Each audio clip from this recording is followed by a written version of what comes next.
반갑습니다. 다코스TV의 다코스입니다. 반갑습니다.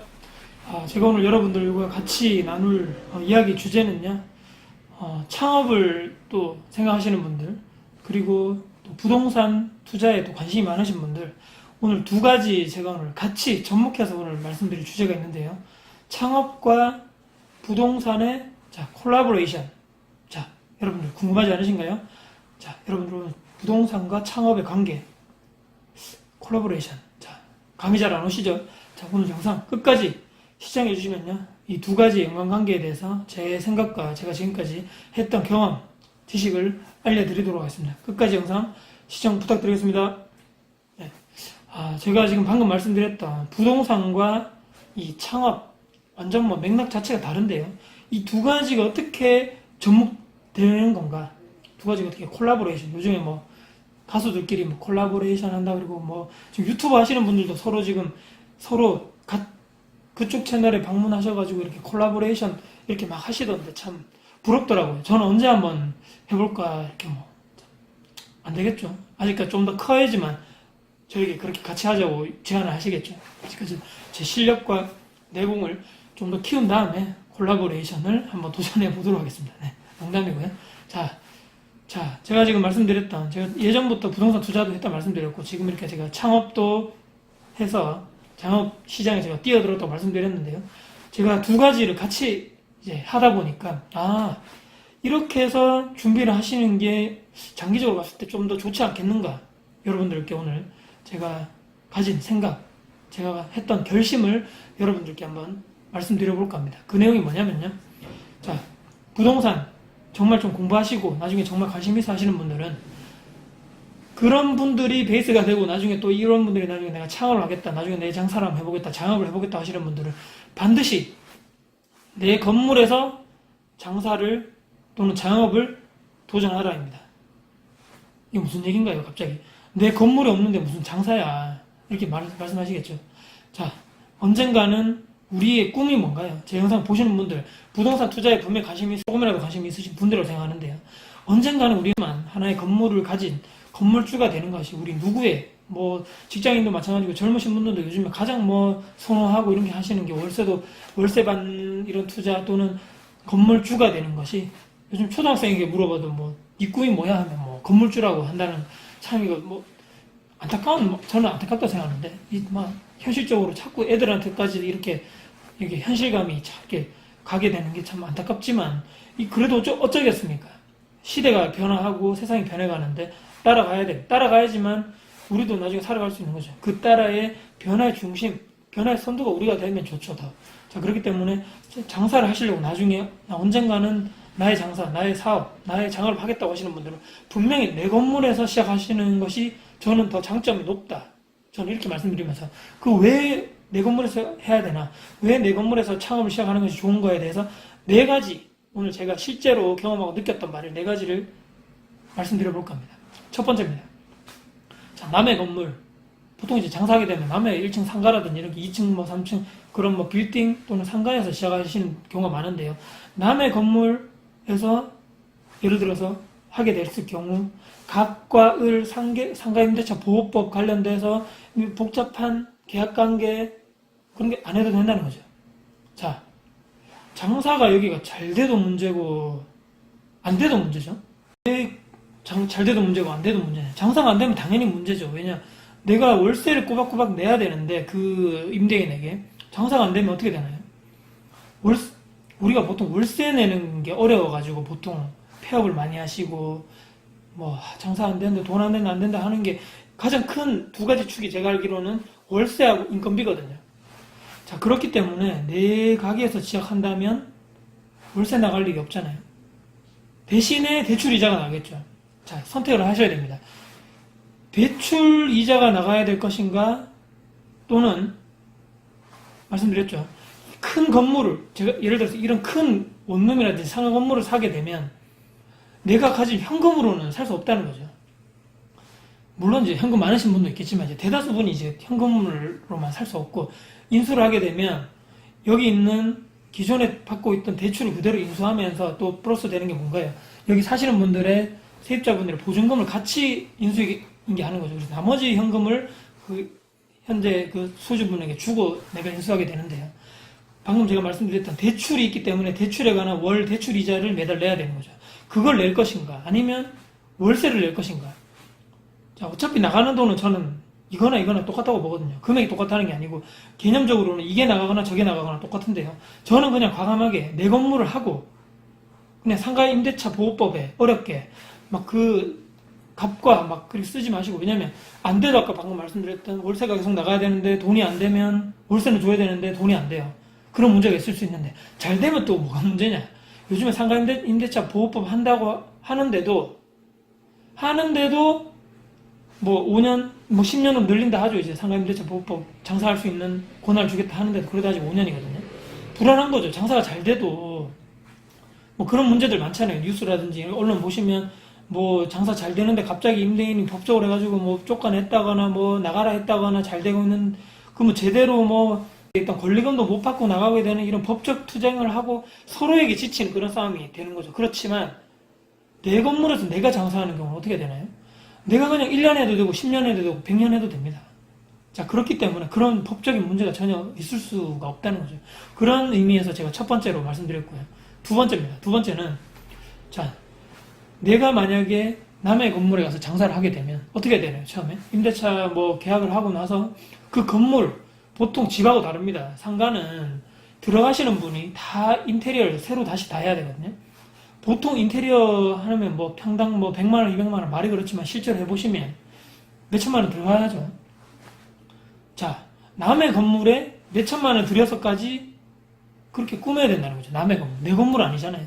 장사를 하기 위해서는 인테리어 해야 되는 거죠. 안 하면 또 들어오시는 이 고객분들이 봤을 때는 또 그렇잖아요. 제대로 뭐 관리도 안 됐는데 장사하냐, 남들 보는 눈도 있고 또 다른 사람들, 친구들이라든지 가족들이 보는데 또 안 되게 보이고 그렇게 되기 때문에 내가 생각했던 것보다, 저도 이번에 인테리어 하면서 느꼈지만 생각했던 비용이 훨씬 상회를 하게 된다는 거죠. 이것도 했는데 저것도 해보세요. 더 깔끔해집니다. 더 깨끗하게 해보세요. 뭐 권유를 하는데 안 할 수 없다는 거죠. 뭐 딱 정하여서 할 수는 없기 때문에, 그렇기 때문에 남의 건물에 내가 안 해도 되고, 또 남의 건물에 인테리어 하면 어떻게 되나요? 내가 정말 나중에 폐업을 하거나 다른 데 이사를 가게 됐을 때 원상 복구를 해줘야 되는 또 의무조항이 있거든요. 다 됐는데, 인테리어 깔끔하게 됐는데 2년 만에 폐업했다, 1년 만에 폐업해가지고 몇 천만 원 날리는 게 다 그것 때문에 돈을 날리는 거거든요. 근데도 그것도 억울한데 원상 복구까지 해야 되는 비용까지 내가 다 줘야 된다는 거죠. 얼마나 안타깝습니까? 그 돈 생돈 그냥 다 날아가는 거죠. 인테리어 하시는 분들에게 돈을 다 주고 그냥 공중분해 되는 거죠. 그냥. 자, 잘 돼도 내가 인테리어를 쫙 정말 이쁘게 돈 들여가지고 해놨는데 장사가 잘 돼요. 그렇게 되면 나중에 월세가 올라갈 확률도 높고요. 그렇게 되면 월세가 올라간다는 것은 이 건물 전체의 가치가 올라가는 거죠. 이 내 건물이 아닌데. 물론 이제 내 권리금이 높아질 수 있겠죠. 그렇지만 이 건물에 대한 가치가, 월세가 올라감에 있어서 건물에 대한 전체 가치가 올라가기 때문에 좋은 일은 다 남 좋은 일 시킨다 이거죠. 이 임대인, 건물주 좋은 일만 시키는 거죠. 내가 장사가 잘 돼도.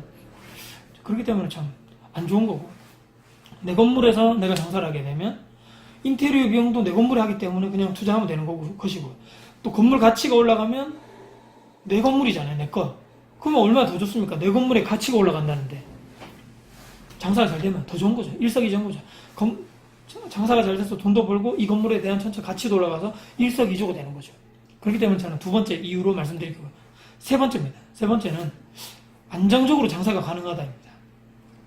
이게 무슨 말이지? 왜 내 건물에서 하면 안정적이고 남의 건물에 임대를 하면 왜 안정적이지 않은가?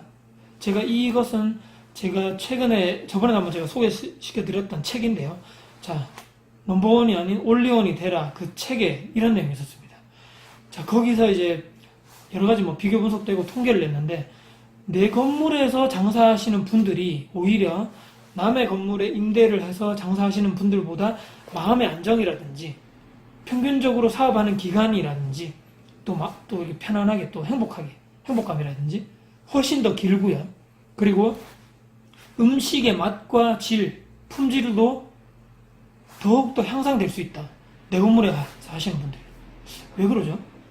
장사하시는 분들 입장에서는 단가 단가를 생각할 수 않을 수가 없습니다.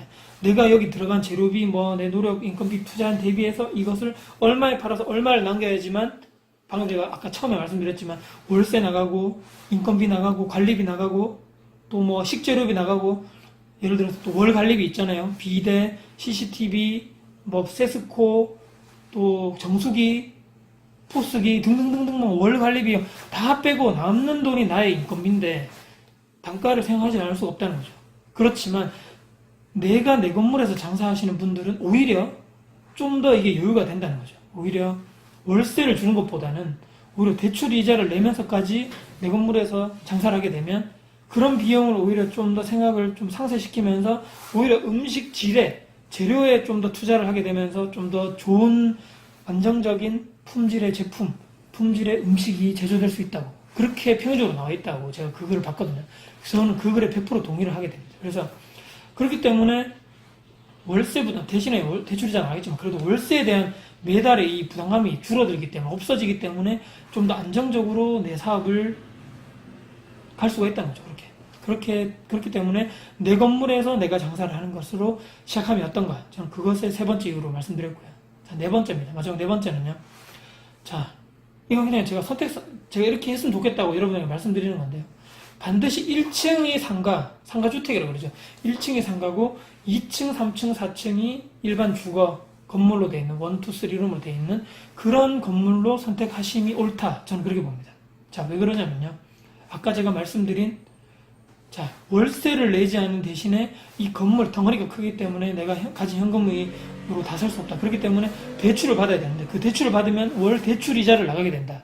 이 대출 이자를 조금이라도 내가 조금 마음에 부담이 없게 하려면 어떻게 해야 되나요, 여러분들?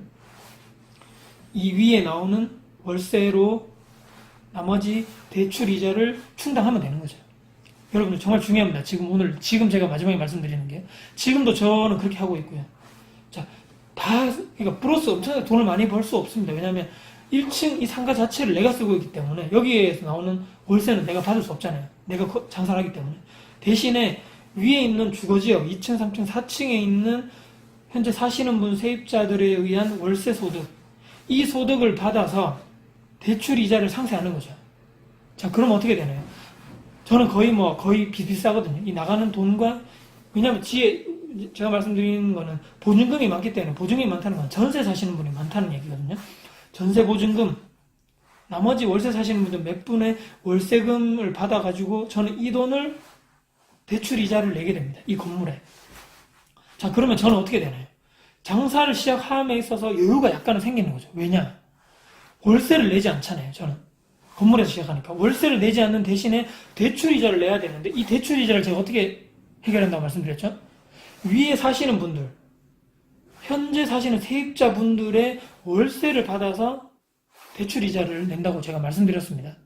자, 그러면 저는 장사가 정말 안 돼가지고 수익이, 예를 들어서 수익 대비, 그러니까 나가는 돈 대비해서 재료비 뭐 여러 가지 나가는 돈 있잖아요. 뭐 재료비, 뭐 월 들어가는 비용 등등등등 다 더해서 이것, 그 다음에 또 얼마나 더 팔았을 거 아니에요?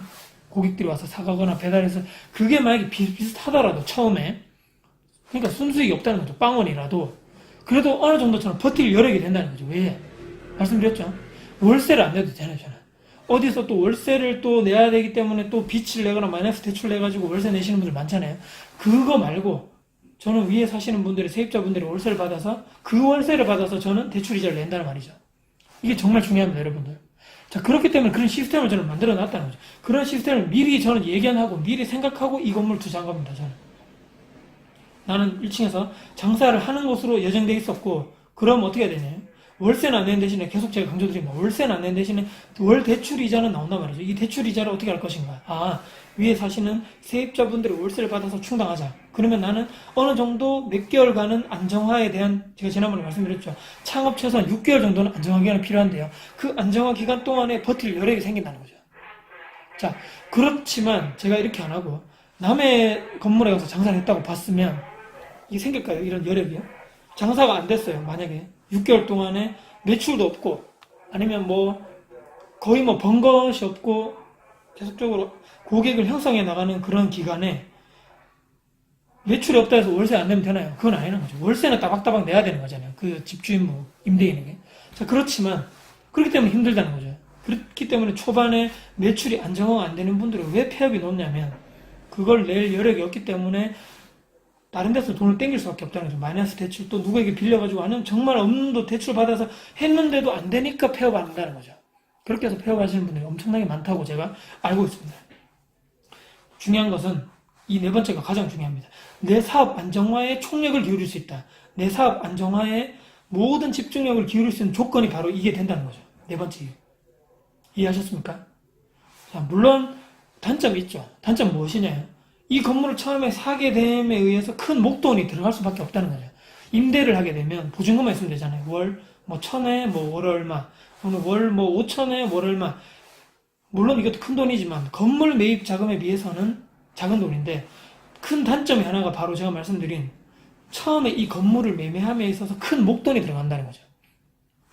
하지만 길게 봐야 되는 거죠. 우리는 장사를 한두 달 하고 끝낼 거 아니잖아요. 우리는 사업을 하게 되면 6개월, 1년, 최소 몇 년간은 꾸준하게 해서 이 내가 있는 이 영역에는 독보적인 그런 매장이 돼야 되는 거죠. 그때까지 계속해서 사업 안정화를 하고 사업에 대한 계속적으로 매출 안정화를 이룸으로써 안정화가 되는 시점부터 계속적으로 꾸준하게 가야 되는 거죠. 그게 방금 제가 이 네 가지 말씀드린 내 건물에서 시작을 하게 되면 내 건물에서 창업, 자영업 사업을 시작하게 되면 조금 더 남의 가게보다는 안정적으로 갈 수 있는 확률이 높다. 안정적으로 될 확률이 높다. 저는 반드시 그렇게 될 수 있다고 저는 그렇게 믿고 저도 지금 그렇게 하고 있고 여러분들도 시작을 한다면 그렇게 된다고 저는 분명히 그렇게 생각하고 있거든요. 그렇기 때문에 창업과 부동산은 뗄래야 뗄 수 없는 관계다. 콜라보레이션 해야 된다. 관계가 많다는 거죠. 서로. 이것도 공부하고 이것도 공부해야 되는 거죠. 창업한다고 해가지고 부동산 공부 안 하면 안 된다고 지난번에 제가 말씀드렸죠. 부동산 계약서를 써야 되고 임대차 계약 보호법을 알아야 된다는 거죠. 자, 하지만 우리가 이런 내 건물에서 시작하면 되는 경우는 가장 좋은 방법 말씀드립니다. 꾸준하게 정말 내가 창업에 대해서 관심이 많고 향후 5년 뒤에 10년 뒤에 내가 나가서 뭘 할 아이템이 있다. 지금부터 준비하겠다 하시는 분들은 반드시 돈을 모으십시오. 돈을 모으시고 차곡차곡 돈을 모으셔가지고 건물을 하나, 상가주택을 하나 매입하시는 것을 목적으로 가시기 바랍니다. 단기간에 안 됩니다. 큰 목돈이 필요하기 때문에. 그리고 나중에 실제적으로 갔을 때 5년, 10년 뒤에 내가 정말 원하는 돈이 모였다면 또 내가 원하는 창업 준비가 됐다면 그때 건물을 보러 다니는 거죠. 내가 정말 원하는 위치, 내가 원하는 매물, 원하는 금액 대비해서 가장 적합한 매물을 구하셔서 물론 1층 상가 하시는 분 거기도 다 돼야 되겠죠. 내가 들어갈 조건이 돼야 되겠죠. 모든 조건이 형성됐을 때 그때 그 건물을 매입하셔서 내가 여기서 창업 준비하시고 안정적으로 위에서 월세를 받으시는 것으로 대출 이자를 상쇄하시고 나머지는 내가 오로지 창업의 안정화, 사업의 안정화만 집중할 수 있도록 그런 조건, 그런 시스템을 만드는 여러분들이 되시면 어떨까?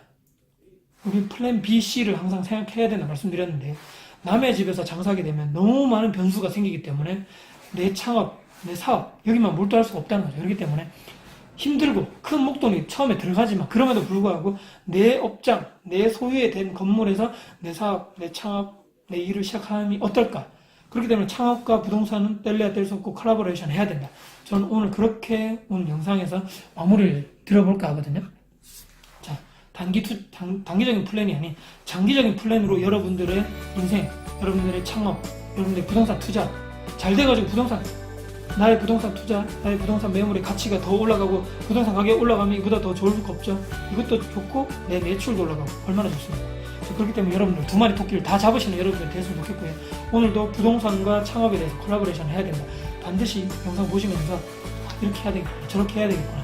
조금의 시작, 조금의 변화가 되는 오늘 이 시점, 이 기준점이 되었으면 하는 방향으로 또 이런 마음으로, 이런 바람으로 오늘 영상을 마무리해 볼 겁니다. 이제 오늘 영상 어떻게 도움이 되셨나요? 자, 도움이 되셨다면 구독, 좋아요, 알람 저에게는 아주 큰 힘이 될 것 같습니다. 네, 지금까지 영상 봐주신 모든 분들이 진정한 다코스입니다. 네, 감사드리고요. 영상 봐주셔서 너무 감사드립니다. 다음에도 더 좋은 여러분들께 도움 드릴 수 있는 영상 가지고 다시 돌아오도록 하겠습니다. 지금까지 다코스TV의 다코스였습니다. 감사합니다.